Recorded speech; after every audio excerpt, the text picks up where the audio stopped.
ছোটবেলায় মায়ের সাথে কে কে পিঠা বানিয়েছেন মনে পড়ে? আমার তো খুব মনে পড়ে। মা যখনই পিঠা বানাইতো তখনই কিন্তু আমি মায়ের সাথে সব কাজ করে দিতাম। না পারলেও কিন্তু সহযোগিতা করতে চাইতাম। আর আমাদের মায়েরাও কিন্তু মানে আমরা সহযোগিতা করতে চাইলে না করতো না কোনো সময়ই। আরো বলতো, "এটা করো, ওটা করো, এটা নিয়ে এসে দাও, ওটা নিয়ে এসে দাও।" সে কাজগুলা কিন্তু আমরা অনেক আনন্দের সহিত করেছি। কিন্তু এখনকার সময় বাচ্চারা আসলে বিভিন্ন ধরনের ডিভাইস নিয়ে বেশি সময় দেয়। এ কারণে ওদের এর ভিতরে সময়টা ওরা দিতে পারে না।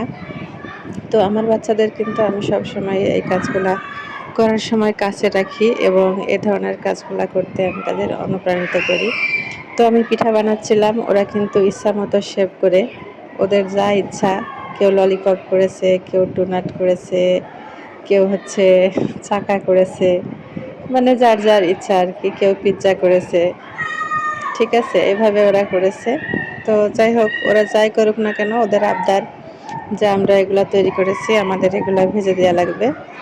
তাই ওদেরটাই আমি আগে ভেজে দিলাম, তারপরে আমি যেগুলা বানিয়েছি সেগুলা হচ্ছে পরে ভাজলাম, যেহেতু ওদের ইচ্ছাকে প্রাধান্য দেওয়াই লাগবে।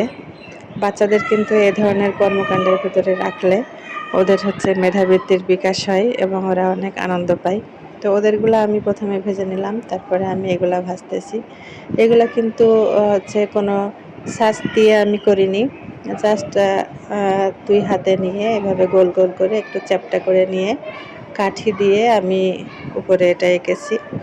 এই কাজটা কিন্তু আমি একা করিনি, আমার বাচ্চারাও আমার সাথে করেছে এই কাজটা। তারাও বিভিন্ন রকম শেপ তৈরি করেছে, ফুল তৈরি করেছে এবং আমার সাথে সহযোগিতা করেছে। আমি যেহেতু ওদের এই কাজটা করতে উৎসাহিত করেছি, দেখলাম বাচ্চাটা খুব আগ্রহের সাথে এই কাজটা করছে।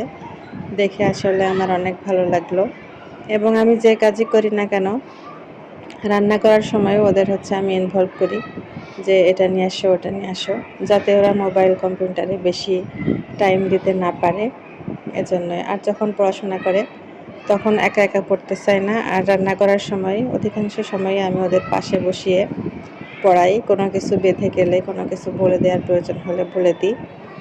ওদের লাইফটা কিন্তু পড়াশোনা হোক আর যাই হোক না কেন, আনন্দ বিনোদন আমার সাথেই কাটে। রান্নাঘরে হোক বা পড়ার টেবিলে, আমি সবসময় ওদেরকে সময় দেওয়ার চেষ্টা করি। তো পিঠাগুলো অনেক মজার ছিল, এগুলা বিস্কুট পিঠা বলে।